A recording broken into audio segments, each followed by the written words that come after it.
Hello, in this short lecture I will talk about gravity. Gravity is a phenomenon in which bodies with mass and energy are attracted to each other. According to general relativity, gravity is a result of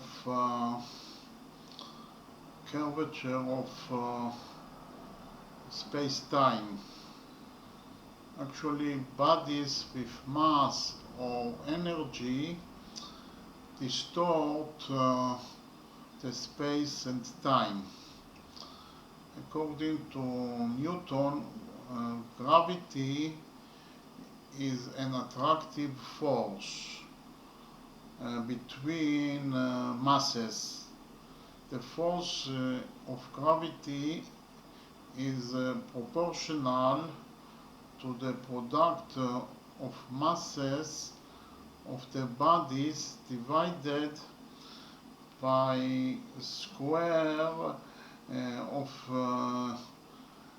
distance between them. Okay, thank you very much.